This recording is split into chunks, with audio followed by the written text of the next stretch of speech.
Good afternoon. This is the Harbor Management Commission Harbor Master Search Committee meeting.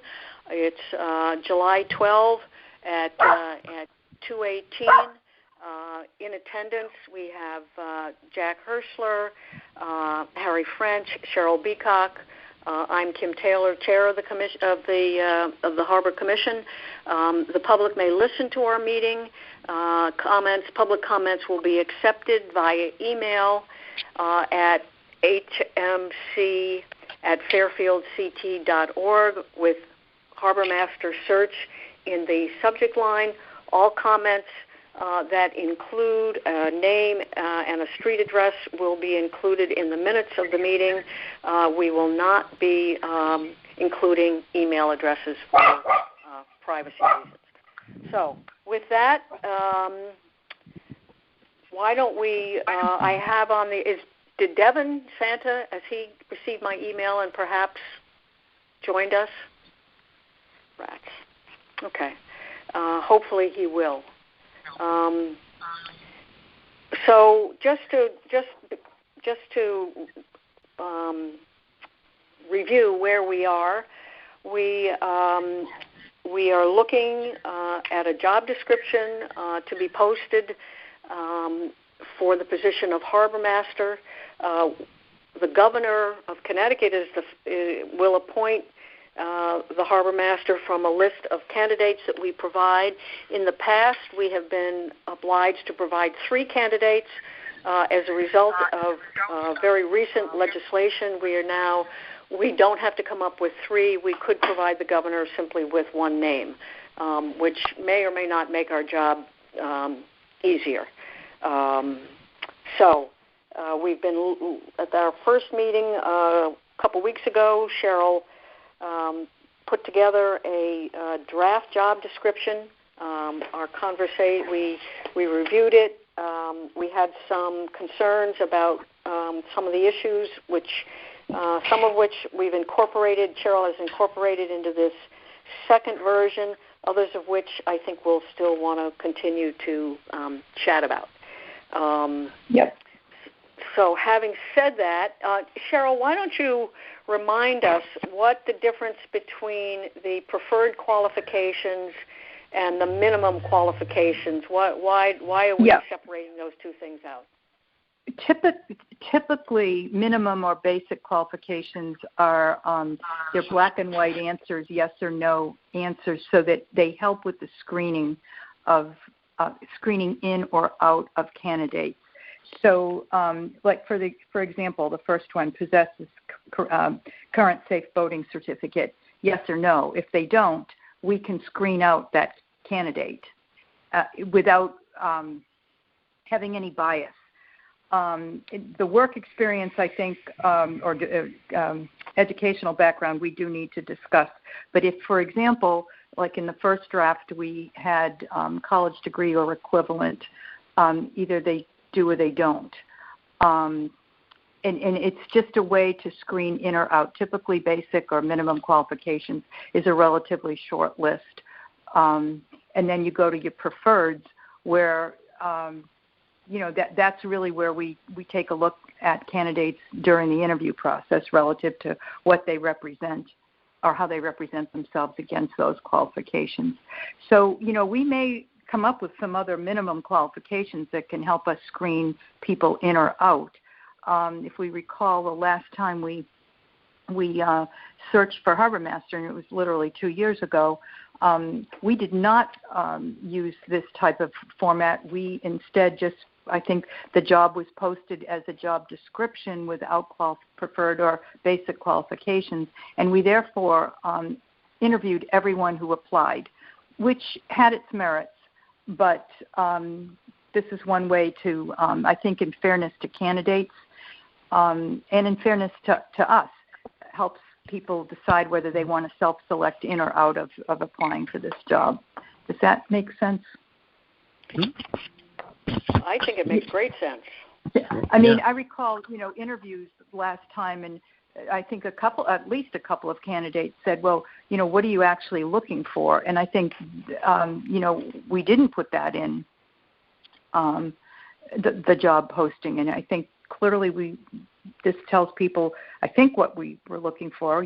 We're obviously going to make some changes, I think, but it helps people understand whether this is really their cup of tea and whether they want to apply. So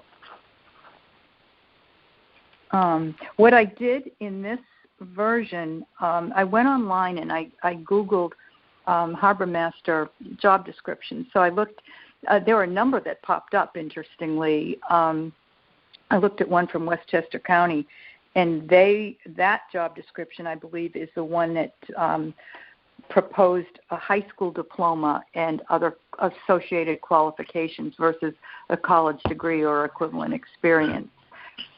So we can talk about that particular job qualification requirement. But it's interesting how other harbors represented the job, and actually the job for some other harbors is much bigger, like Bridgeport. I mean, that's really an operating harbor, if for lack of a better word. Ours is not. It's a mini boating harbor. I don't know how else to describe it, but I think you know what I'm talking about. So anyway, that's it. In this particular version, I did, under specific responsibilities, make a point to say maintains digital records. I know, Kim, you aptly pointed out that we need to make sure that whoever applies knows that there's digital record keeping here. So I did throw that in. And let's see, what else did I do? On preferred qualifications, I also just tweaked one item a bit and said willingness and ability to perform hands-on computer, not just data entry, but to extract reports when necessary. Yeah. So I don't know if everyone's had a chance to look at this description, but I'll go back to my a previous comment I made, and that is, is it appropriate to perhaps look at two different jobs based on the digital work requirement that seemed problematic for some? And I don't know, Jack, you know better than I because you're working it daily. Is there a heavy digital requirement right now that all the data seems to be in the database, or not? Yeah, I guess my experience of what this job is. Can you hear me? Yep. I can. Okay. Yeah. I can hear you, Harry. This is a bit of a work in progress because we haven't historically had even a vessel for a harbor master to use during the boating season. So my experience of working closely with the prior harbor master is that this job was chiefly a computer-based administrative job, and I would say perhaps 10% of the time had anything to do with other issues than computer-based administration and some paper. So as you sort of hear that and sort of compare that to what we've got written here, there's a bit of a disconnect. The question is, once we have the town's approval to acquire the patrol vessel, which I think we all agreed is an important addition for the harbor master, and the harbor master could spend a fair bit of time during the boating season out on the harbor, making sure that the right vessels are in the right places and that things are operating safely and all the other responsibilities, I think there might be more of a balance in terms of the full picture of what a harbor master might be doing in our recreational harbor. But still, the data is in the system for the vessels that are in the harbor at the moment, and with their record keeping up to date as of right now. But every year, the people who have permits are required to submit updated information about the vessels and all their contact information and images of required documents. And that's where the harbor master spends a lot of the time, which is making sure we have those things and then working with people who are having difficulty accomplishing that, and then dealing, because the system that we use in Southport has been modified to deal with our special set of rules that are different than all other harbors, inevitably there are system issues that crop up because of our rules being different than other harbors. And so he ends up working with the vendor to resolve system logic issues. Hopefully, as time goes on, there will be fewer of those, but I think it would be unrealistic to not expect there to continue to be annoying system glitches related to the fact that our rules are complex and different than other harbors. Yep. I've experienced this job mostly working with the prior harbor master as an administrative computer-based job, chiefly. Yep. And it's interesting that you point that out, because again, as I was Googling harbor master roles, and I looked at what our harbor master traditionally has been doing, you're right. There's a disconnect. Our harbor master has traditionally been administrative, but one could argue if you're looking at a job description for a harbor master and you don't have some of this stuff in there, I mean, Isn't this what a harbor master does or should do? You know. Well, yeah. I mean, we need somebody who understands what's going on in the harbor, as well as somebody who understands what goes on when you are managing a database with a whole lot of customers who may or may not be able to manage their own accounts. Right. That's right. And also it's seasonal, so that in the non-boating season, this job is almost exclusively a computer-based administrative job. And in the first 3 months of the year, it's probably something like between a quarter and half of a full-time job in those dense months, chiefly in January and February, less so in March. Having worked closely with the prior harbor master, he was spending considerable hours working with boaters and working with the vendor and just entering and reviewing data in the system. But then at this time of year, there's very little of that, because right now we have 3 pending waiting list applications, I think, and they have to be reviewed, and a couple of stragglers who still haven't submitted their information that's required for this year, but there's no other computer-based work that really needs to be done. That's why I think it can be a one-person job. I just feel like the skill set that we need to be seeking is a sort of a combination of 2 very different sorts of focuses in this job, and somebody who's comfortable with both of those.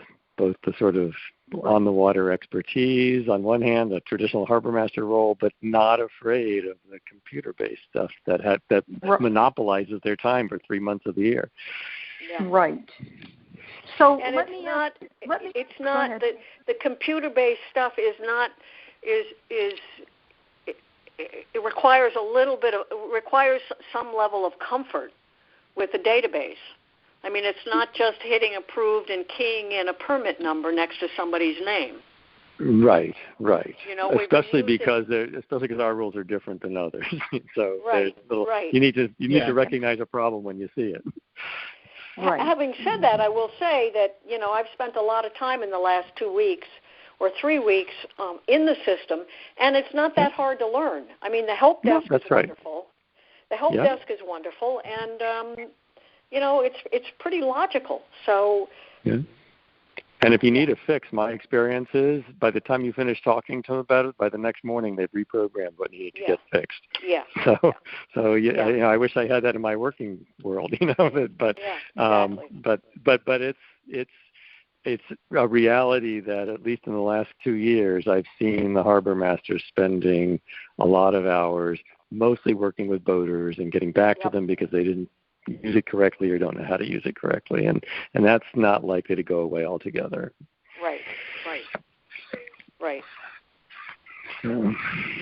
So I'm wondering, should we? Because I think Jack made a good point that the traditional harbor master job that we're looking at is more of the administrative piece. Should we just look at each specific responsibility and delete those that we don't think really apply, even though they might make sense for another harbor. And if we whittle these responsibilities down, we can then maybe refine the qualifications. Or sure. If we're really saying we don't expect our harbor master to be maintaining safe and orderly boating traffic, then let's take it out. That I would question then who does do that, but I guess the Marine Police. Do you know what I'm saying? I'm wondering if it's not so much that we should be deleting things, but that we present the role in a way that weighs the emphasis in the right places. I think they're all important responsibilities. I don't think we want to say he doesn't have that state-mandated responsibility. I just think that in the amount of time the person spends, we just want to be clear to the applicants about what they should realistically expect their time expenditures to be. Go ahead. I'm sorry. Go ahead. During the season, you also don't want to make it a full-time patrolling position. Right. Or suggest it should be. It's a little harbor with mostly few issues, right? Right. And much doesn't change from day to day. Right. We're not dealing with a bunch of obstreperous commercial fishermen. We have people who are there to enjoy themselves. Right. So maybe we add a paragraph under job summary that articulates the weighting of responsibilities. Would that? I think that's what I was sort of concluding, having read what you've done here. I don't think what we've written is wrong. I just think it could be misleading. And I think that may have happened with our prior harbor master, that he read the words, and the words were all there, but the weighting was very unclear, I think, to him. Well, actually, we didn't even have this when we interviewed for the previous harbor master. Right. It was really just literally, if you look at the job summary, that's what was pretty much posted. So but the previous gentleman who served in the role had been an assistant harbor master for a larger harbor, so probably had thoughts around those responsibilities. Right. So does someone want to take a... Go ahead. That might be a Cheryl, to have a third paragraph under job summary that's pretty straightforward. January to the end of March, heavy computer responsibilities related to renewing mooring applications, assigning mooring applications, wait list, moving folks from wait list to mooring application, something like that. April to June, taking people off the wait list, getting them set up with applications and a mooring, June to September, maintaining safe boating, keeping an eye on the harbor to be sure that everything is going well, end of story. Yeah, and that summertime is where we do need those boating comforts and knowledge of how moorings are placed. All that stuff you've got in here is important too. And when we have a patrol vessel, the harbor master will actually be on the water, not full time, but will be periodically through the week on the water, I would think. And that's a good thing for visibility and to maintain order. And then throughout the whole calendar year, there are new people applying for the waiting list. And I think in the normal course, occasionally moorings become available in the middle of the season. Not very often, but it can happen. So there's computer-based administrative stuff that at a low level does happen throughout the year, but it really spikes in the first part of the year. Yeah. Yeah, because that's when everybody has to renew. Right, exactly. Right. And it really becomes a heavy hours administrative job in that time period. So maybe we say January through June, there's a heavy administrative component. Okay. That's fair. I think that's fair. Yeah. relative or related to managing mooring applications and wait lists. I mean, that's basic, right? Right, the renewals of existing permits chiefly, yeah. Yeah. And then I know Pequot manages the pull and inspect on the mooring tackles, et cetera. But do we want to that typically happens in the summer as well, right? Or does it? I'm trying to remember. No. That happens off season, Oh, that's right. But typically in the fall, no? Oh, you're right, Harry. Actually, and everything has to be out by November.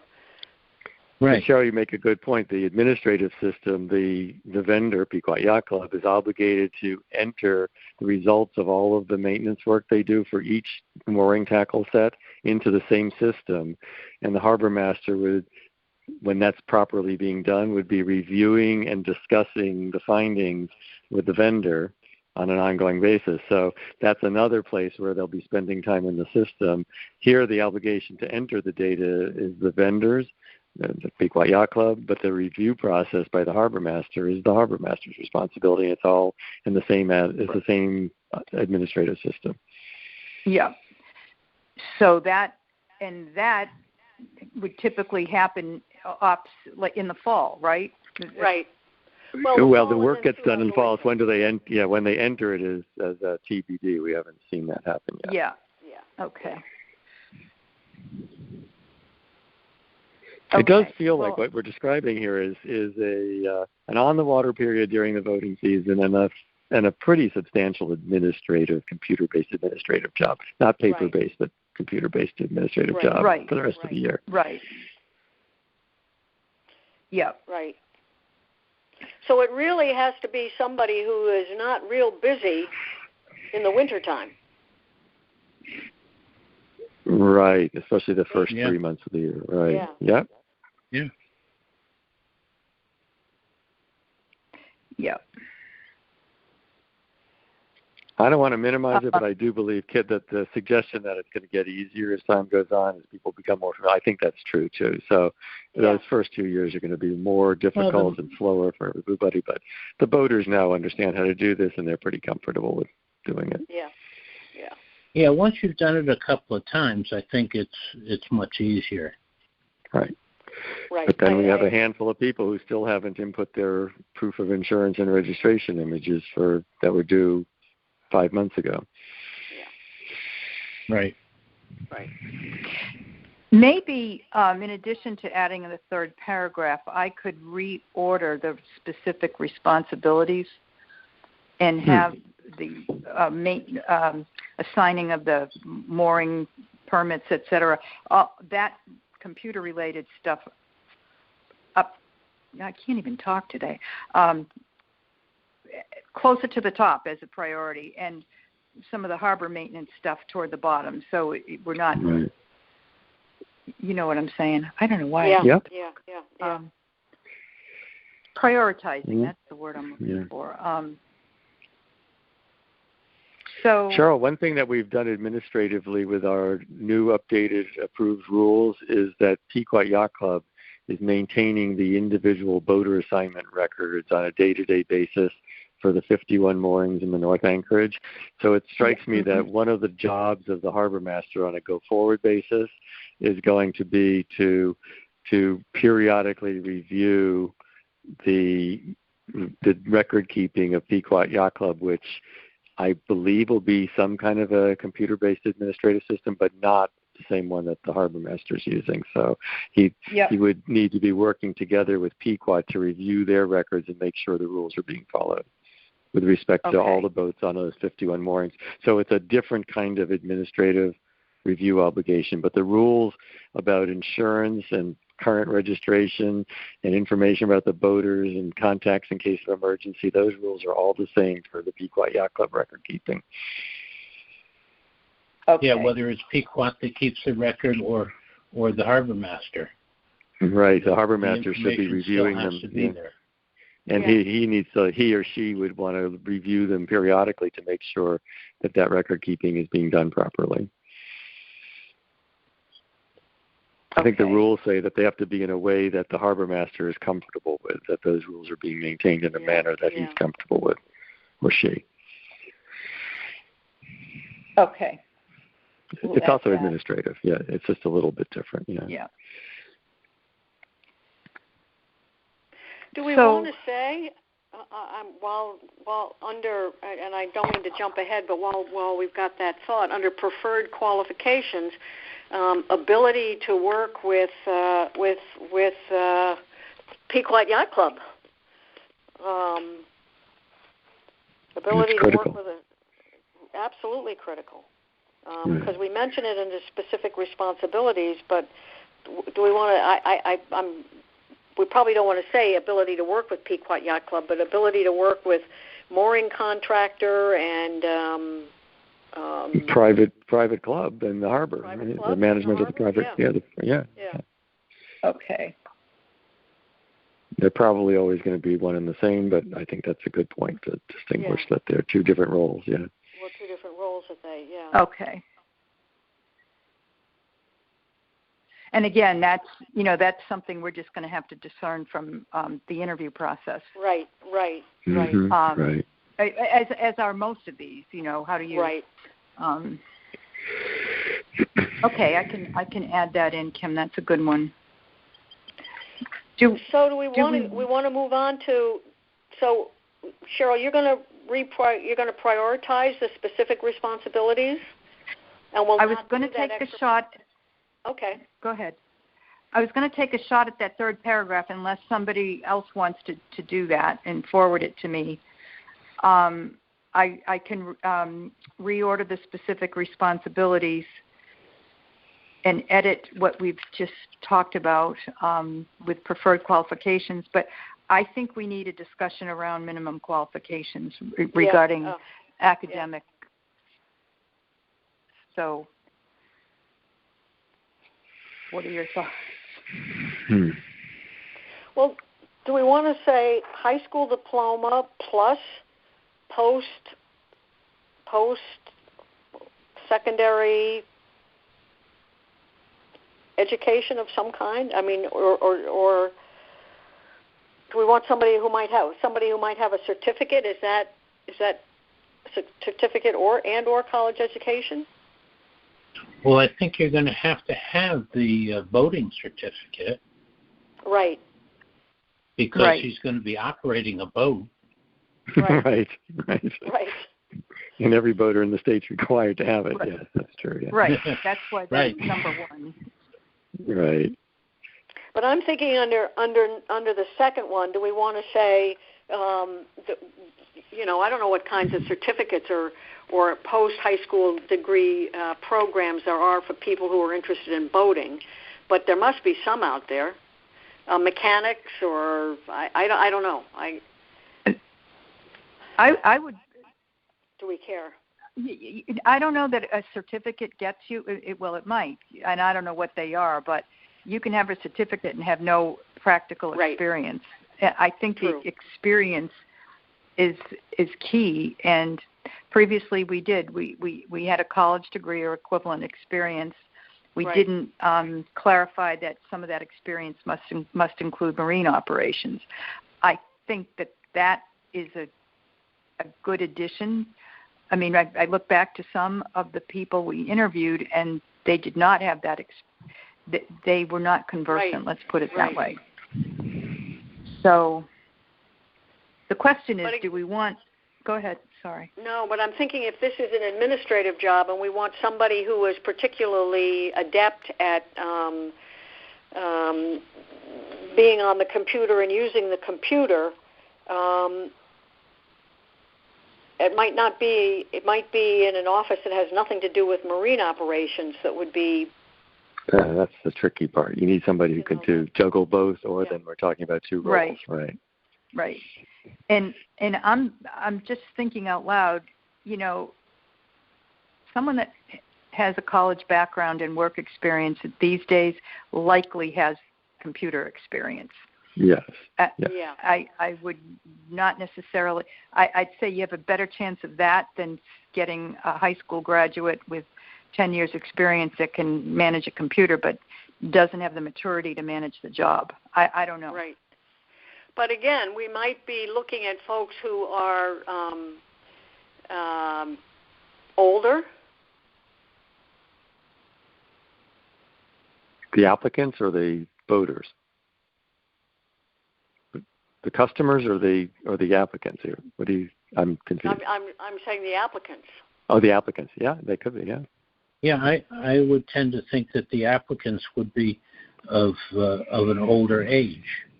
So they might, over. Yeah. Over 45, 50. So they might not have the same facility with computers. Right. That would be a problem in this job. Yeah, that would definitely be a problem. And again, that's something we're going to have to make super clear in the interview. Yeah. My observation of the last one is you need to have the ability and also the willingness to be making that a key part of your job, and we're looking for both of those things. Correct. One of the things I'm not seeing so much here is and maybe I'm just not looking in the right place here, is the interpersonal challenges associated with this role. So this is there's an obligation to have the rules come first, and it's to consistently apply the rules, and also to be understanding and use good judgment where something happens. It's not so clear to me where it says that remain objective and tactful, but I guess that's essentially what we're talking about here. I think that one of the critical problems with this job is there's a lot of important, influential people who are the customers here, and the harbor master needs to be firm in consistently applying our rules to everybody and not be swayed by influence here. There's plenty of that's. I think that's realistically a big challenge in this job is a lot of people who might feel a little bit entitled, and the harbor master has to manage those egos and be fair. Preferred qualifications. There's some of that. Yeah. Yeah, it's a key challenge in the job. It happens both in the administrative stuff. Why should I have to follow these administrative rules, and also on the waters and stuff that the rules shouldn't really have to apply to me. I've never had to do that. Yeah. So well, and it's a tricky job that way. And this goes to my comment about, and when I say needing someone mature enough, I'm not talking about age. I'm talking about maturity. Emotional maturity. Right. And someone smart enough and I'll use the word smart, to understand, interpret, and clearly explain state, federal, and local rules and regulations to the entitled who think the rules don't apply to them. If you have somebody that just is good at computers but doesn't really have the ability to discern what's important and what isn't and explain it, that's a problem. Right. So, I mean, these skills feel to me more critical than absolutely requiring a 4-year degree or, I mean, it's trickier to find it because you have to interview to find this, but these are the key skills for us to be successful with our applicants. They are. And so then go back to how I described minimum qualifications. They're typically used to screen in or out and have people understand, okay, do I meet this qualification or not? If we want to remain silent on academic background, we could. But just remember, you'll probably have a lot of people applying that might think they have the preferred qualifications and don't. Right, you have to interview that out, or try to. I mean, let's put it this way. Do you want the recently graduated high school graduate, a recent high school graduate who's looking for a job and likes boats? I don't think we want that, but if we don't put some screening criteria in, you might get people like that applying. Yeah. You know what I'm saying? That's an extreme example.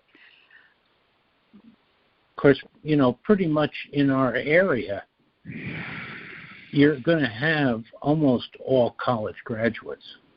Yeah. Right.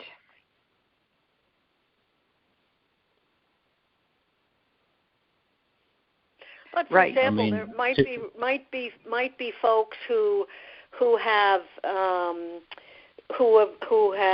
careers in one of the helping professions, who don't have, who would be very, very good at handling people, and but don't necessarily have a 4-year college degree. Maybe just have a 2-year college degree.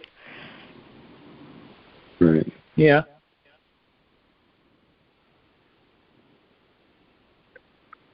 Right. In which case, we could say, a classic way to use that is a college degree or equivalent experience.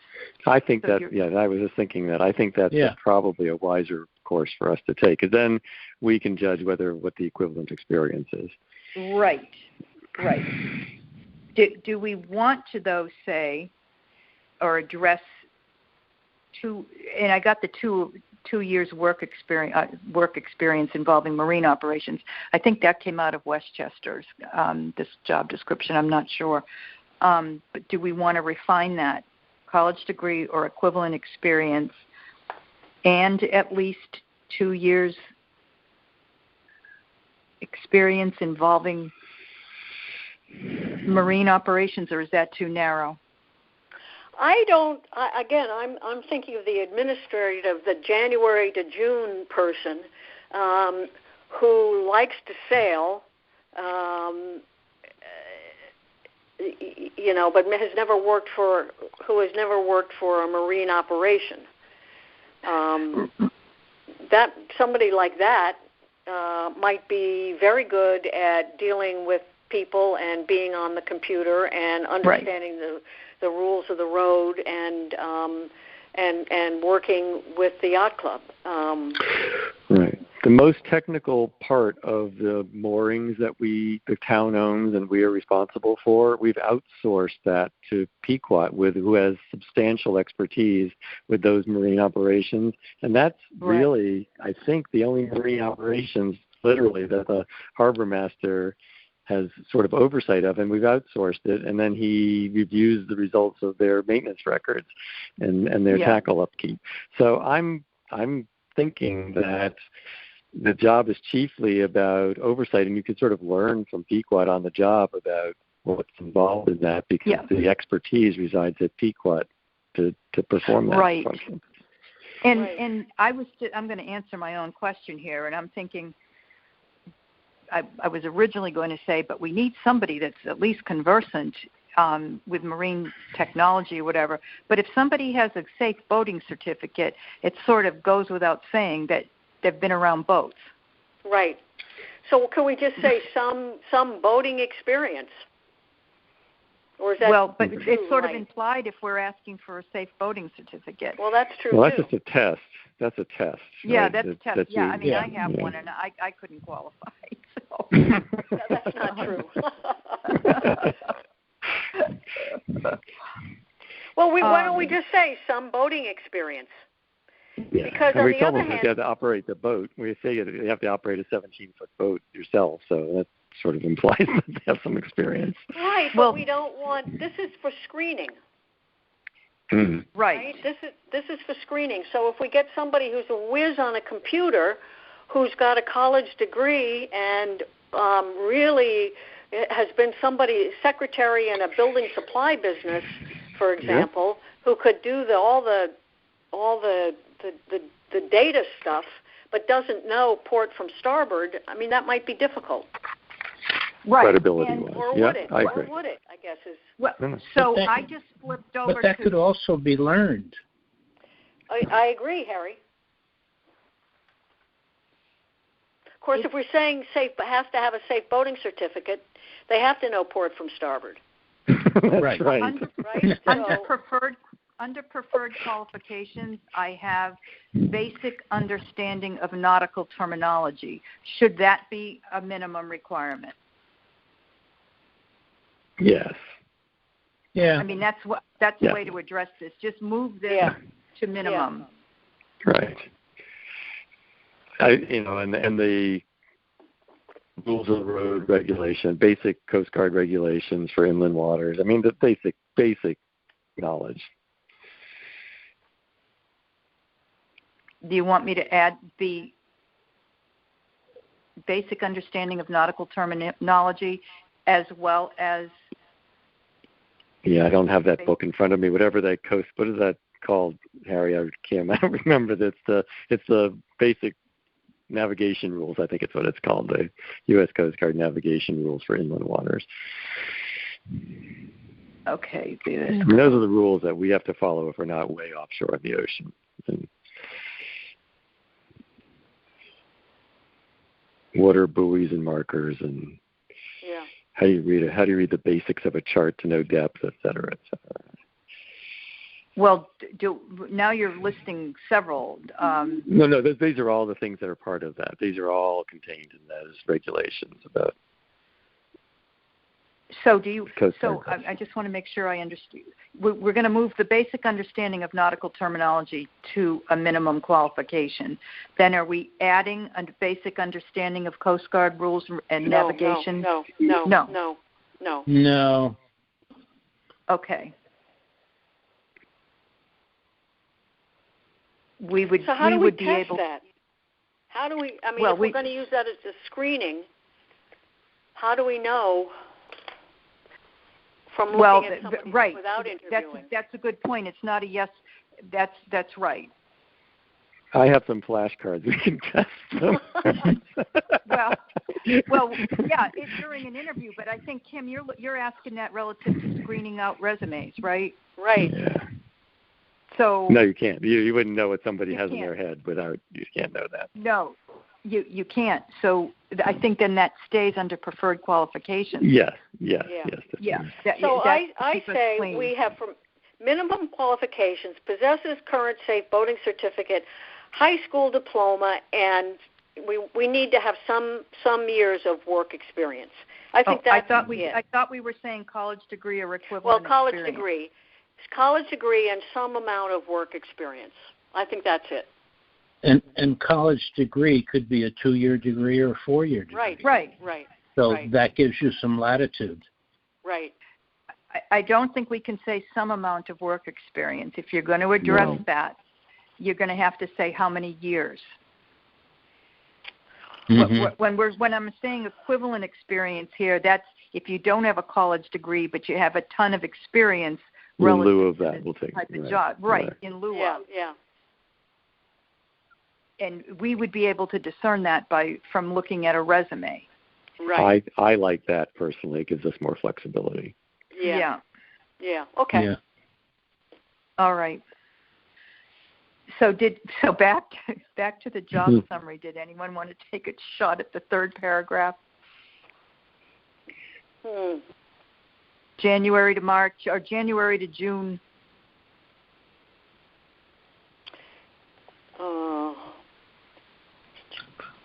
I almost think that could be handled in the interview process. I definitely think you're right on that. I guess my thought was that Jack and Kim might have thought it was important to spell this out to make it clear to people that the weighting of the job responsibilities. I guess that's the best way to put it. Before I was thinking, Harry, people might not even apply if they understood that something like 10 to 15 hours a week may be required of computer-based administrative work in the first 6 months of the year. Yeah. Yeah, you don't want to make it so that they're going to say, oh, well, this isn't worth it. Right. Yeah. And that could be a turn-off. You're right, Harry. You want to get as many job applicants as possible. And then my worry is that we just have people that quit after they realize what the job entails if we're not honest about it. Well, but we certainly would be in an interview. I mean, we certainly would say, what do you do in January to June? Right. Because this is, and somebody should be asking, what do you mean, maintaining digital records? For sure, right. Right. Well, we can get to that when we start to look at how we want the interviews to go. Yeah. And again, I thought when we were interviewing last time, we did a good job of describing the job. I thought so apparently too. Not. Yeah. I mean, it couldn't have been more clear, but at least to my simple mind. One of the things is this job isn't a super high-paying job, and one of the issues is that the pay doesn't vary according to the workload, and the workload is heavily skewed in a period. And I think the sort of psychological tendency is for the person to feel I'm not being paid enough in those months where they're doing a lot of the administrative work, but they don't think about the fact that in the balance of the year, there's limited calls on their time for the same pay. Right. So that's a reality that hopefully can emerge in the interview process, but it does chew up a bunch of their time in the beginning months of the year. I almost think it really should be through May, not really June. Because by June, pretty much everybody's in the water. They've all got their stickers and whatnot, so that June, July, and August, he's enjoying the harbor as well. I agree, Harry. I mean, Cheryl, one of the ways to think about it is I have to review the bills that we get every month from the vendor, and they charge us based on the activity that's occurred for new records being added or people renewing. And almost all of our bills for the year occur in January and February and March, and then everything peters out to next nothing. So that means the volume of new administrative work for the harbor master is a tiny fraction of what occurs in those first 3 months of the year. So there's a little residual work in April, and to Harry's point, by May it's really dribbled down to very little. And right now we're paying a few dollars a month to the vendor for the occasional person applying to be on the wait list at $6 an application. So, but there were thousands of dollars coming in the beginning months of the year. I don't know how else to describe how skewed this work is. Yeah. Well, okay. So I'll take a shot at drafting that paragraph and revising this and zipping it out to you for review. Kim, what did we need to go to executive session or whatever? I don't know. I think we need to be sure that we're preferred qualifications. Sorry, yeah. Run through that? Duh. Yeah, good point. Good point. I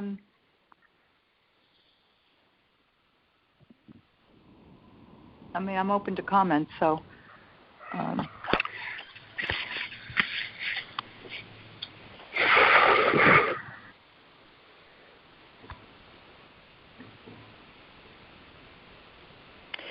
The last several items around physical, being able to access areas of the harbor, work in inclement weather or whatever, those were also taken from another harbor's job description. Again, that might have been Westchester's. I'm trying to visualize the harbor master having to go below docks in the role that we have. Yeah, I was looking at that one too. Yep. We can take it out. I don't think we need that. In that third bullet, we should think about consistently apply as words to add to that. I did note that, Jack, so that I was going to edit that anyway. Yep. Yeah. Mostly just because that was just a constant challenge. Yeah. One thing I'm just thinking about, and this goes to being able to deal with the public and those who think the rules don't apply, we need someone who has a level of gravitas and self-confidence, not being cocky. Yes. But we can't have somebody weak. Right. You have that in the ability to remain objective and tactful but firm. I think that's really good language. You want to just leave it that and not reference self-confidence? Oh, I think that would be good too. Exhibit self-confidence. Yeah. I'll throw that in somewhere. Yeah. Professional poise, whatever language works. Yeah. Yeah, executive presence, although it's not an executive job, but but that's sort of command. What do they call that in the military? Command presence. Yeah. Yeah, we need somebody that when they say something, people are going to take them seriously and not blow them off thinking, well, I'll just call Kim Taylor and go over their head. Right. Yeah. Or going to complain to the Harbor Commission. Yeah. Right.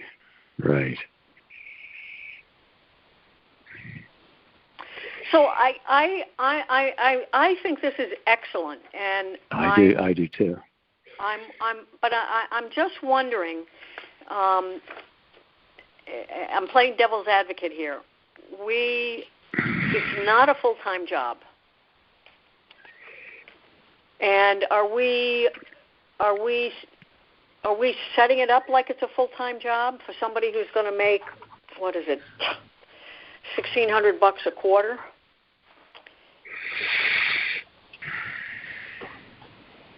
And if you say, I hear what you're saying, Kim, and I guess if you say, we would have to definitely make that clear in an interview. If you say it in a job posting that it's a part-time job, then that implies that there are hours. And somebody would say, okay, well, what are my hours going to be? That isn't this type of job.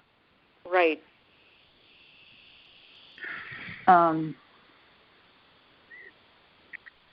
Do we say in the thing what the job pays, though, in the posting? We didn't.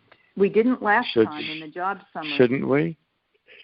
Well, that should certainly weed out people who are looking for an $80,000 a year job. It certainly would. But didn't Kim and Harry, we discussed this at the previous meeting where we thought the state sets that, right? Or does the state? Yeah, it's a state position. Yeah. And they. But the town has an extra. How does that work? The state pays an annual stipend of, and I forget what the number is. It's well under $1,000, and then the town quarterly kicks in between $600 and $700. Right. Or monthly. I think it should be disclosed, and I think it would have a chilling effect on people who are looking for a full-time occupation. It would, I guess, but weren't we saying, Kim and Harry, that we don't have control over what the state that's true. Is willing to pay? So they could change. We could post something and they could change it tomorrow. We could say that too. We could disclose that too. We should, but I don't think that's a reason to not show what the current pay is according to the current. And I also don't know, but I also don't know how the town money decision was arrived at. I mean, it's approved every year by the RTM as part of our budget, but I don't know if it would continue. It's not necessarily guaranteed that it's going to continue to be, right? Yeah. Right. But even with those caveats, I wonder if it were me applying, it seems like a gap if it doesn't disclose that this isn't a job that pays a living wage for. You need some other source of income to subsist on. Right. But I'm going. Yeah, you would definitely need. You can't live in Connecticut on that income alone. No. But I'm going to Kim's point about the town approving the budget. That there's a separate line item in the town-provided budget that covers the harbor master as well as Jeff Stedman, or the consulting fees. And the first selectman or woman, I've seen it happen. They can strike and say, we're going to take this down by X number of dollars or whatever. So, no, I get it. You know. Right. So so clearly, if we were to disclose this as for people to think about before they apply, it would be with all kinds of caveats that there is no guarantee that this will not change in the future, either the state or the town's payments to harbor masters. I recall that hearing. I wasn't on the committee last time. I recall hearing that you had applicants who applied thinking it was a full-time job. Yeah. Oh yeah. So then you had so then you had to interview them and took time doing that. Exactly. And we need to hire. We need somebody to submit to the governor. So it's just a waste of everybody's time. We had people coming in thinking it was a full-time job. Where's the boat? Where's my office going to be located? Right, for sure. But I guess, Kim, it might be worthwhile checking with HR, whoever the person is, whether we're allowed to post compensation-related information in a job posting. I'm not familiar with that. The town may have a position on that. I don't know. Okay. Don't public jobs usually say this is a job that has this pay grade and the pay ranges of this pay grade go from X to Y? I mean, not in this job, but in classic public jobs, government jobs. There's a government job grading system, and there's usually a range of. Right, and they usually disclose what that is to applicants, right, so that they know what they're getting into. Not necessarily. I mean, if you're a teacher, no. I don't talk about that because it depends on what your years of experience. Education background, Education background and what they're going to accept as experience. So they don't talk about pay at all. Can we say something like if we're talking about that third paragraph job summary, could we say sort of in the third paragraph, the position is heavy. The duties January to March are working with boaters, renewing applications, staying, all online, using the database, yada yada yada, and it pays annually. Pays a very small stipend, something like that.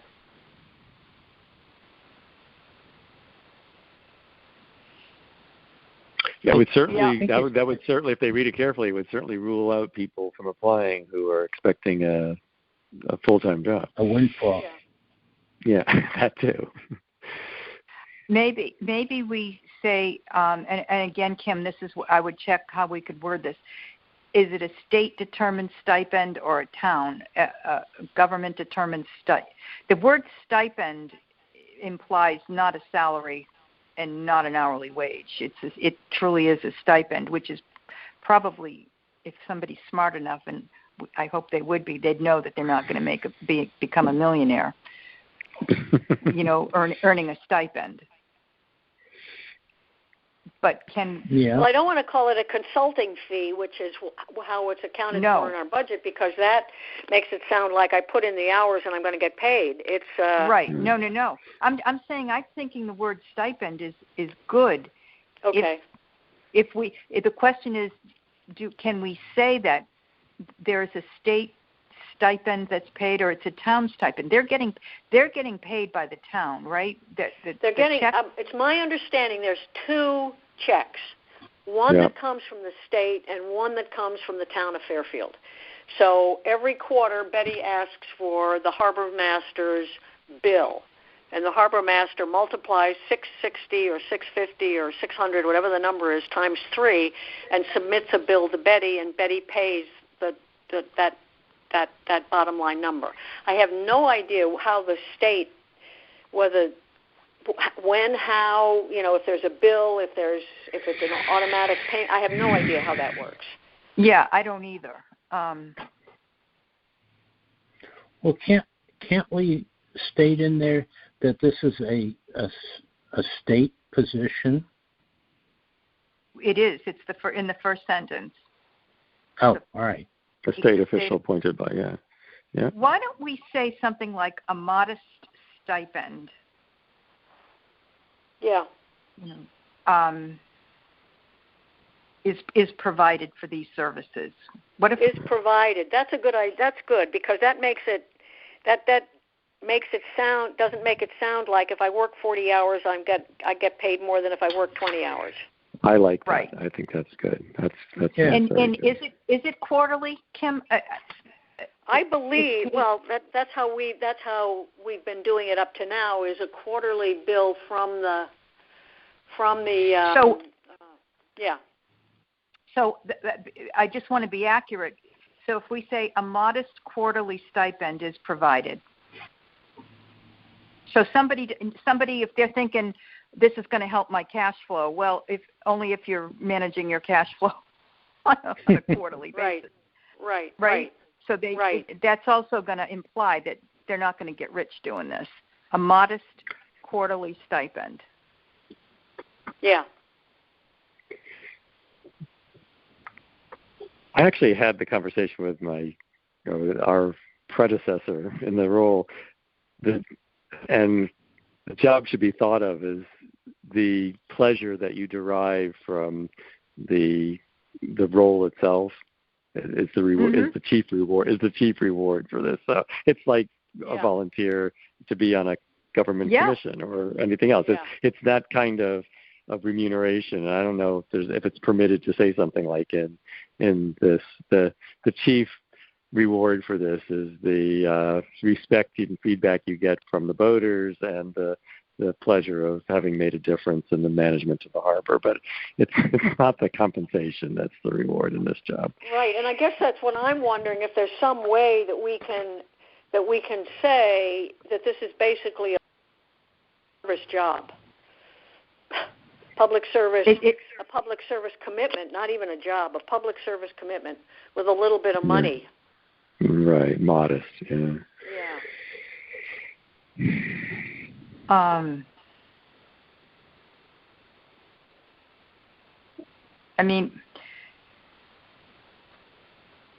well, we can't say everything in the job description, right? And so, presumably, the candidate. Yeah, go ahead. Why don't we just say in the job summary, and maybe it's a fourth single sentence paragraph, a modest stipend is provided, a modest quarterly stipend is provided. During the interviews, we get into, you're not going to get rich in this thing. We discuss the economics and the personal satisfaction that, and people like the previous harbor masters, I think that was their reward. They loved serving the town. Yep. So, I think some harbor masters are not paid at all. Oh, I think that's absolutely true. Yes. Yes. So, but I think other than the state stipend, yeah. Yeah. In Westport, the Westport harbor master is not paid. They just get the state stipend, and that's it. State stipend, but that's it. Yeah. Okay. So if you're looking for a harbor master job, this is probably one of the better ones. For money, right? There are other reasons you might feel differently. Very funny. So I know I'm being halfway facetious here, but do we want to say working knowledge of littoral and riparian rights? No. Do we want it? Do we want to? That's learning that on the job. Do we want to say up in this job summary that the harbor master reports to DEEP? Or I don't know if they report to DEEP, but maintains a relationship. It reports to DEEP. I think they do. That's where the previous harbor master went for guidance and direction and oversight. Yeah. I think we need that confirmed. I think it's true. It is true. Because I talked to somebody from DEEP the other day. Right. Okay. I don't know if we want to say reports to DEEP, but works with DEEP. works closely reports with. Is a little strong because they also report in the broad sense to the Harbor Commission. Yeah. But why don't we say works closely with Connecticut Deep? Right. He's supported in his state role by DEP. That's how they get supported. Yeah. Yeah. Good idea. Good language. Okay. All right. Do we want to go back to the preferred qualifications, especially the last few?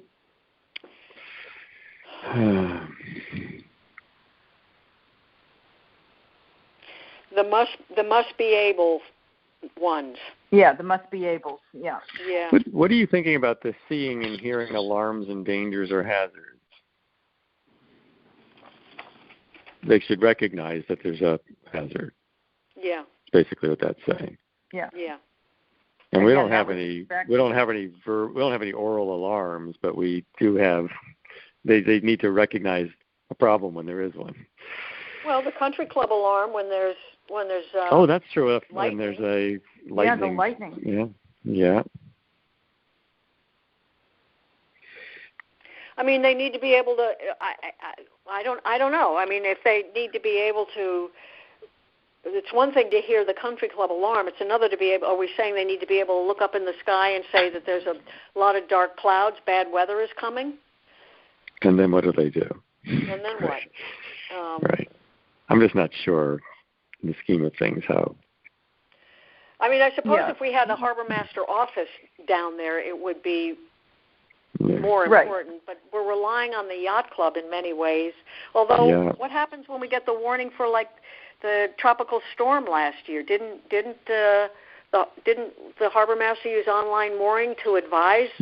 Yes, sent email. Used the mass email system to send emails to everybody. But the harbor master initiated that, right? He owned that decision. He owns that. So do we want to say must be able to recognize? Yeah. Bad weather emergencies. Weather emergencies. Okay. These again were under what the I think it was Westchester. They had them broken out as physical requirements. Yeah. So hearing and seeing implied that you needed somebody with sight and hearing ability. Right. Do we? So maybe we remove that and say must be able to recognize weather hazards and emergencies. Weather emergencies. Because I think we do want a harbor master to. I mean, most of the time these warnings go out so prolifically that you'd have to be asleep for days not to know that there was a bad storm coming or something. But still, we want a harbor master to send out warnings and tell people to, put an extra line on their boat and take the sails down and that kind of stuff, I think. So. I mean, the vision thing is an interesting point, though, that you're making about vision, because maybe in the comfortable getting in and out of a 17-foot boat, they need to be able to operate it, too. So if they can't see, that's a problem. If they have visual impairment, they might not be able to do the computer-based thing because it's not set up for visually impaired. So I'm not sure hearing impaired is as big of an issue, but maybe that's because I have hearing aids. But I don't see that as much. I'm not sure that's as much of a problem as the visual impairment for a harbor master is a real issue. Well, why don't we just say must be able to recognize weather emergencies? Yeah. Okay. No? Yeah. Yeah. And then back to getting in and out of the boat. You made a good point, Jack. They should be able to operate it too. Be able to operate it. And safely operate and get in and out. Yeah. But again, remember we had this conversation last time, and if we're talking about, I mean, we will have if we don't yet have the boat, and we hope that someday we will have a boat. But if we have somebody who is that something they can learn on the job? in the meanwhile, Pequot has been very generous and offered that, anytime a harbor master wants to go out and about, they'll take him out in the launch or one of their other auxiliary And that's why vehicles. we said they must be comfortable getting in and out of a boat. It doesn't. Yeah. That was key, is that they weren't necessarily operating the boat. Right. But they had to be able to get in and out of one. I mean, again, but their launch is easy. Go ahead, Harry. Their launch is easy to get in and out. Yeah. Yeah. I mean, do we expect a harbor master to be going out and doing rescues out the outer? No. Or to be towing boats in, or no. So that's why you have Towboat US. Yeah. Right, and the boat that we're looking at is not really good for inclement weather out of the harbor. Right. No. Right. So is it not possible for somebody who is a boater to learn how to operate a 17-foot Boston whaler probably with an electric starter if they don't already know how to? I don't know. Oh, so you're saying that the ability to learn to, if they don't currently know how, would be okay. So that's why I'm saying getting in and out of the boat is far more important than whether or not they I see what you're saying. Yeah. Okay. I mean, that's all I'm saying. We would at some point expect them to be able to drive it, and I suspect we'd have that conversation in the course of an interview. But Sure. Well, let's go. Now you're triggering another thought. So, is a safe boating certificate necessarily a requirement, based on what you guys were just saying? Good point. Well, if they're going to have a boat, which it's pretty certain that eventually they will, then they need will have to have a certificate anyway. Correct. I think, Cheryl, that it's I take your point, but it's such a minimal requirement that's easily accomplished that seems like we should be able to ask for that as a requirement. I don't disagree with that, and I'm just thinking, if the fact that they took the test implies that they have some knowledge of what is involved in getting a safe boating certificate, so they might not be out there racing around in a boat, but it implies some level of knowledge. Yes. Yeah. Okay. And it may be. I can imagine that we could get a resume from someone who has all this other stuff and says, I haven't gotten my safe boating certificate for whatever reason, but I'm planning on doing it. I would plan and do it before I got the job, and then there might be. I don't know. Well, then that. Then we can't interview them, right? Because then we've right. You'd have to give everybody that latitude. The same. Yeah. So you either, if that's how you want to work it, then we just don't list it as a minimum qualification, but a preferred. Yeah.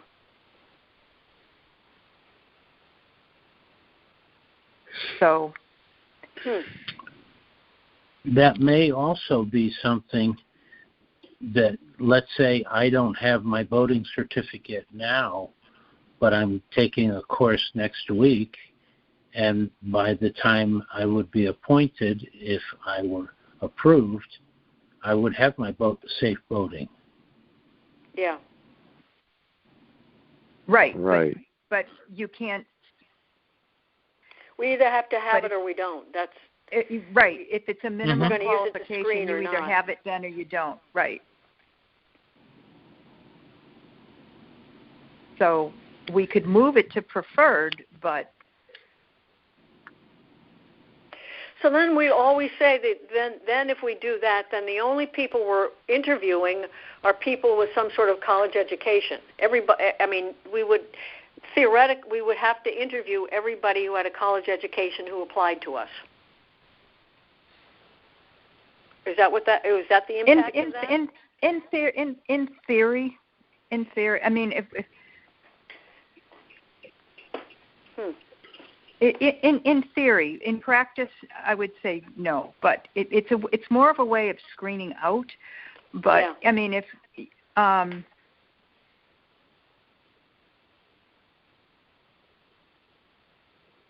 I would answer your question to that, no, Kim. I mean, you're going to look at a resume and say, yeah, this one meets the checkpoints that we're looking for. There could be someone, with a 5-year college degree or equivalent experience that has, well, I'm just thinking out loud here to try and keep us out. Yeah.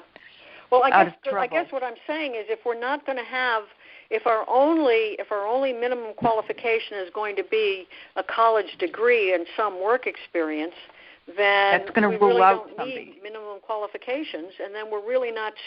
Then we're really. Are we really screening anybody? Right. That would be a way to screen out candidates. Yeah. So I go back to the kid that graduated from high school 2 weeks ago and decides he wants to be a harbor master. Is that what you're, Right. Well, you never know. Right.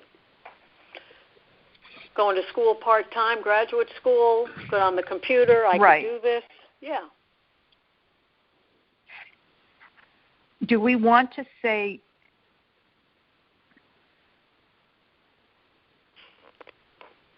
something about relevant work experience? But then that's it should be relevant. That's wide open, though. Relevant to what? To the marine operations, to the database?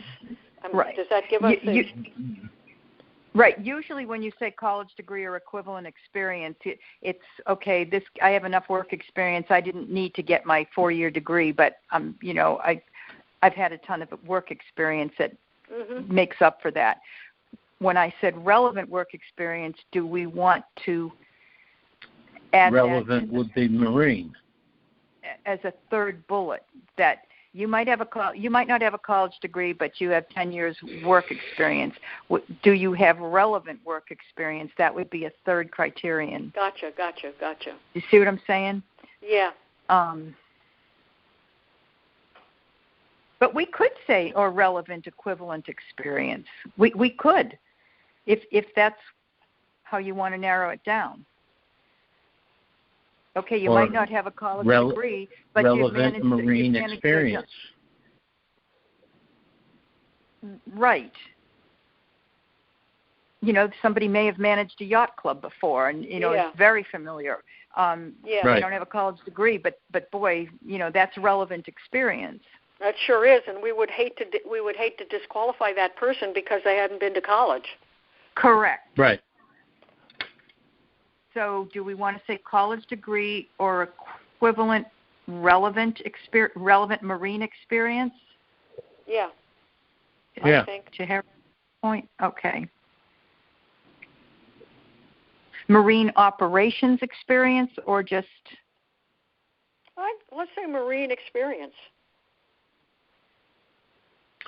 I think by leaving it more open,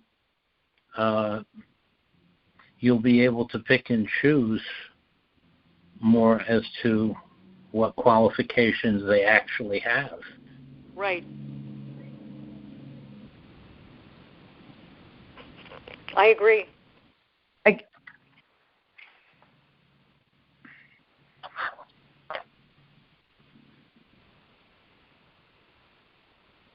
Again, I'm just playing it out. Yeah.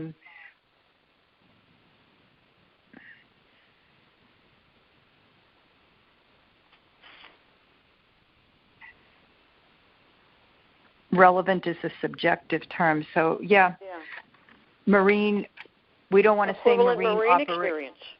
Marine operations experience, or just.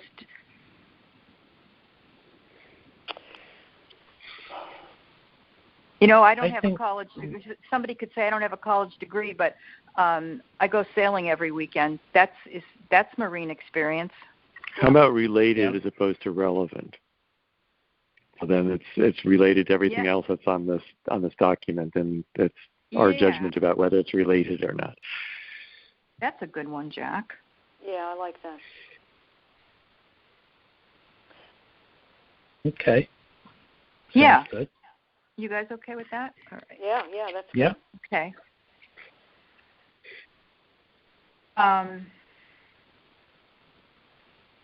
Do we agree we want the person to be able to work in inclement weather with usual hazards associated with harbor sites? Yes. I think so. I think so. I mean, kind of odd. Even if it only means going down to the yacht club and watching the weather come in, and being worried about whether or not one of the mooring lines is going to drag. Right. Yeah.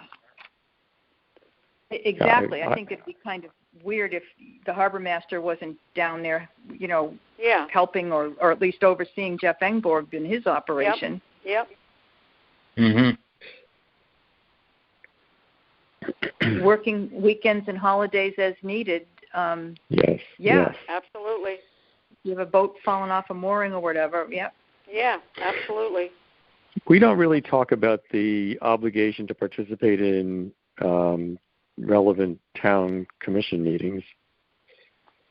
He's got a official role, the ex officio harbor commission membership, but also the mooring committee. I mean, that's a time-consuming thing between them. I don't mean overly time-consuming. I mean, it just takes time for them to do that.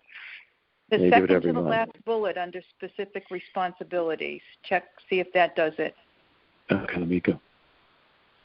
Represents the harbor. Okay. Does that? Yeah. Well, why don't we just add attends the Harbor Management Commission monthly meetings, commission and mooring committee. Where's the representative? I'm just missing it on here. What am I missing? The second to the last bullet under specific responsibilities.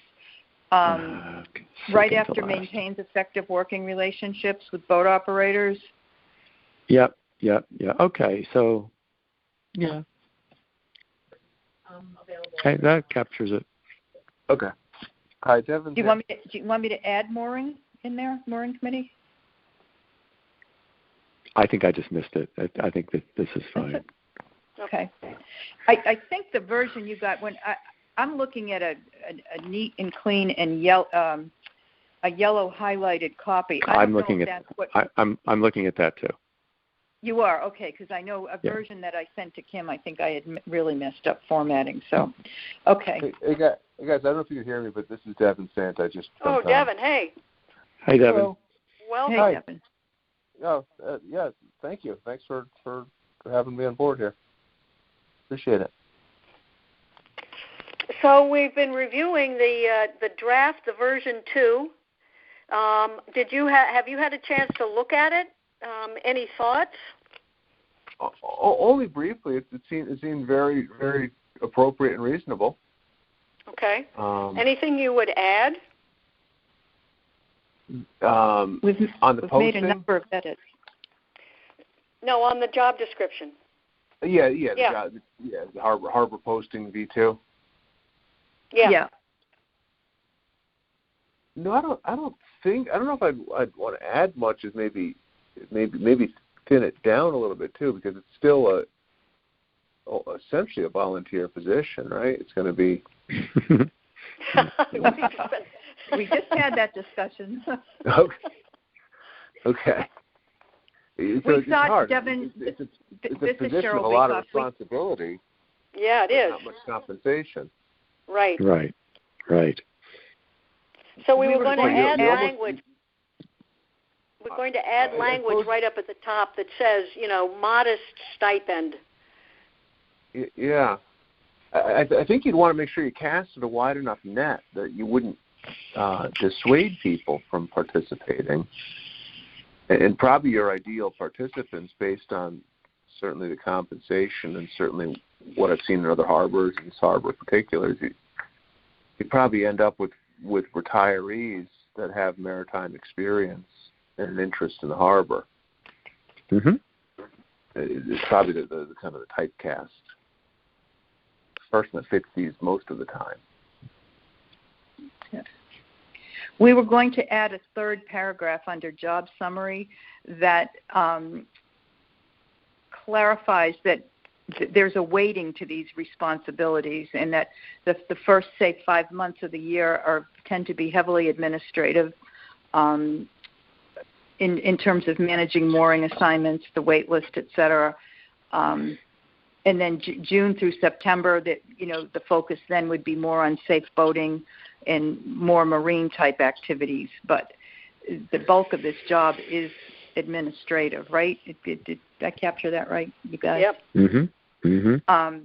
So is it a traditional harbor master job? Probably not, but to delete a lot of these responsibilities, I don't know. You do want to cast a wide net. Mm-hmm.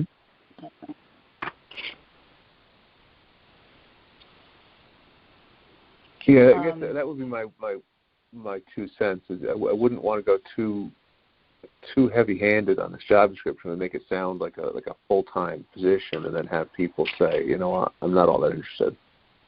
Yeah. And then lose a potentially good candidate because we're actually effectively asking for volunteers.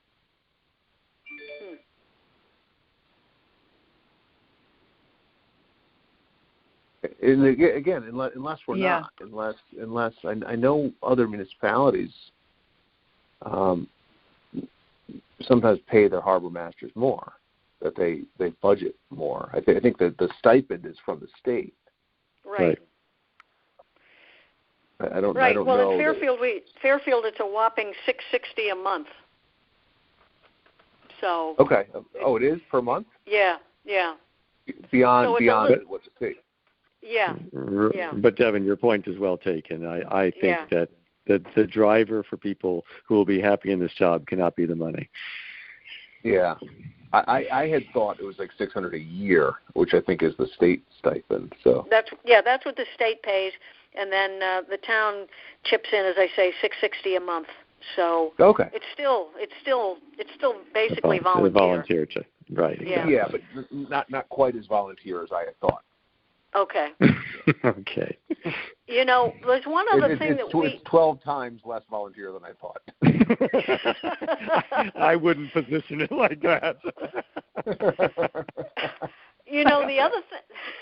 The other thing that we also do, and maybe this makes it feel a little less volunteer and a little more professional, is we provide a laptop and a phone. Do we want to say that? Okay. I think so. I think. Hey, we got to. I think there needs to be some level of salesmanship on this, because we want the right person who's got the harbor in mind, who's got the safety in mind, fairness and equitable use in mind, and it's almost like we got to pitch this. Yeah. Do we want to say? We also say we want to. I don't know where we would put it, Cheryl, but add that the town provides a phone and a laptop, and that we are in the process of acquiring a boat. Is that too wishy-washy? See, I would say, and I know what you're trying to do in terms of selling a job. Yep.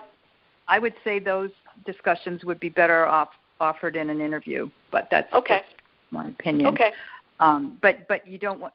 I know you're trying to sell some. If somebody is only interested in the job because they get a cell phone and a laptop, I think we have a bigger problem. But yes. Yeah. Okay. But that's just me. Especially when they see the laptop. Yeah, and when we may need a new one, actually, is what we're coming to find out. You know what? I could add, Kim, under the specific responsibilities where it says maintains digital records of relevant data, blah blah blah. I could put in parentheses laptop provided. Okay. How does? Yeah.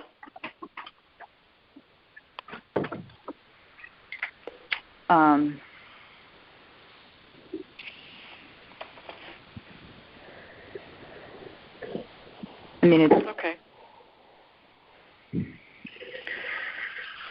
So I'm mindful of the time. There's a mooring committee meeting in 12 minutes, and So we have to be adjourned by then. I'm just wondering what folks think about getting this, if we're ready to get this posted. With the I think we are, based on our conversation today. I think we just need to do the changes that we talked about, and I think that we would be to start seeing what this draws in. Okay. Kim, have you talked to Brenda about adding the fact that there's going to be a posting to her weekly newsletter? I have not, but they are very approachable, and I'm quite sure that when we're ready to post it, that we can. They'll do it. Yeah, she'll put it in the Friday email blast. Yeah, that'd be great. Awesome. Jackie's been very helpful. We'd have to get it to Betty, to post, and then do we want to set a deadline for applications must be in by? Remember, if we don't, then we could be in trouble if we preclude someone. Yeah. We can always extend it, but if we don't close it officially, that could be problematic. Yeah. End of July? Well, if we get, this is the 12th, if it takes the rest of this week to get it actually posted, because, getting it in Brenda's newsletter and getting it on our website,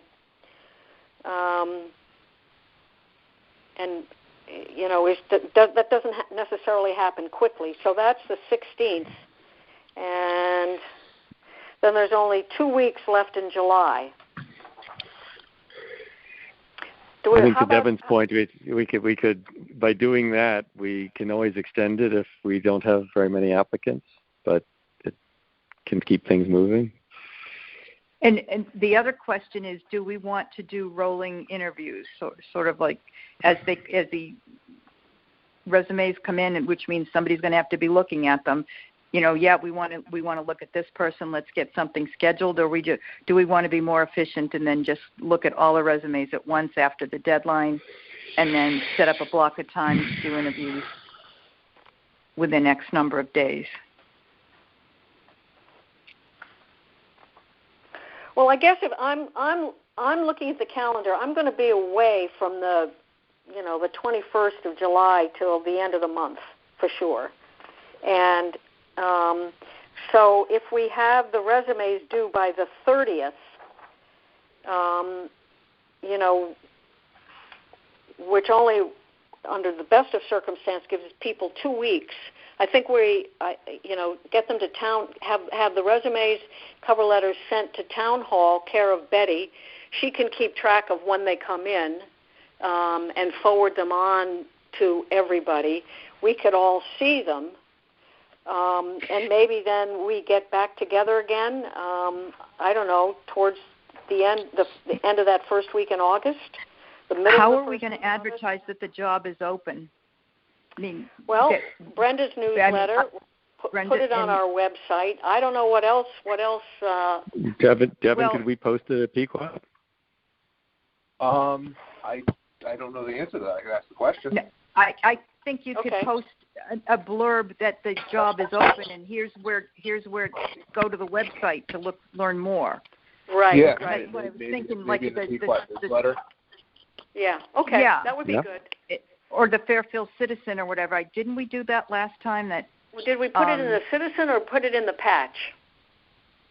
Well, either way, I don't know which one it was, but we put it out there because people aren't just sitting around waiting to read the Harbor Management website every day to learn that there's an opening. Right. At least I wasn't. No, none of us are. Come on, Jack. What's the matter with you, Cheryl? Get a life. And we could ask Justin if he can put it up down at South Benson. Yeah. And maybe at Yacht Yard. That not the posting again, just the fact that there's an open. Yeah. And maybe the other local yacht clubs as well. The same thing we give to Pequot. Oh, that's a good idea. Yeah. Black Rock, the one in Westport. And did we ever clarify, because I know the last time there was a hullabaloo around whether the harbor master, and I know we're on a tight time frame here, but the harbor master had to be a Fairfield resident. I don't think so. No. It's a state employee. So. State employee. Yeah. Right. But that's what I thought. It just in fact, the one we hired is not. No, I know that. I know that, and I got some blowback from that. It might be in the harbor management plan, because I know some towns, I believe, do have requirements, but not all. And I don't know if that's we'll be on the phone with Jeff in just a minute. We can ask Jeff in a minute about that when he's on that. Yeah. I don't recall that. Yeah. What about the closing date? Resumes and cover letters must be received by.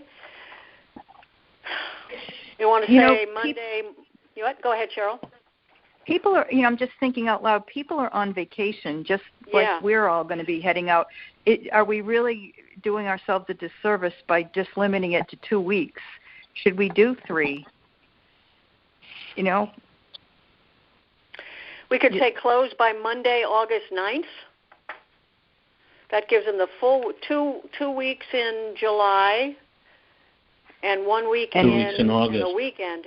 Yeah, a week and a weekend in August. Yeah. I mean, theoretically, as a practical matter, do any of us want to get together? I mean, again, before the 9th of August? Absolutely. No, I'd be willing to, though. I mean, we could say they close. We could say they close by the 9th of August, and then plan to meet on the 10th or the 11th, and then take a look at what we got. Okay. Mm-hmm. Yeah. So now, would that be an in-person meeting? I hope. I have no idea, Harry. I don't know how we're going to do the interview. Oh, I would hope so.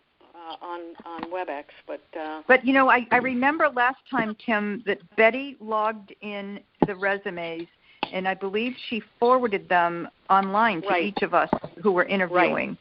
Right. So arguably that would work if we couldn't meet. And that's what I was thinking we could have her do, so that we would all, even though we wouldn't be meeting, we would at least be seeing the resumes. Correct. And I would also say, I think, that if, as we review the resumes, those are personnel discussions, we would automatically be in executive session. Why couldn't we meet at the harbor or at a picnic table or whatever and do it outside? If we can't get a conference room.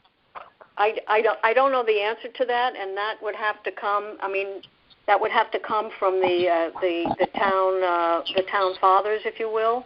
The only thing I know about executive session is that you have to, the opening of the meeting has to be available to the public. And then you close, you say, we're going into executive session to review personnel matters and resumes, and then you close the meeting and ask the public to leave. You have your meeting, and then you have to open the meeting again to close the meeting. I mean, it's... Oh, God, okay. Right? I mean, that's unfortunate. Fortunately or unfortunately, that's the process that we have to follow. So we'd have to be near a phone or I'm with you. Yeah. So... But that would be in August. So let's say, Cheryl, you're going to revise this draft, incorporating our conversations for today, and distribute it to everybody. Yes, I will need Devin's email address. Okay, I can forward that to you. If you can send that to me, okay. And then I will. Get to Betty and get to Brenda, and Devin's going to find out about posting at Pequot. Jack, do you know anybody at BlackRock or any of the other clubs? Did we lose Jack? I belong at BlackRock. Harry, great. Could you find out if we could at least just post an announcement at BlackRock? Sure. Okay. And then we'll say in the announcement that we're closing on resumes have to be received at Town Hall by August 9th, and then this committee will tentatively plan to get back together again either on the 10th or the 11th, and we can talk about which works better as we get closer to that date. How's that? Sounds good. Good. Okay. Okay. All right. All right, everybody. Thank you. All right. Thank you. I'll try to get this out to you within the next couple of days. All right. Thanks. Okay. Thanks, Cheryl. Yeah. And Devin, thank we're, you. We're all, Thanks, we're all Harry. meeting in Thank you all. 2 minutes? 2 minutes. Mooring committee. Yep. Okay. Bye. Bye. Thank you. Bye.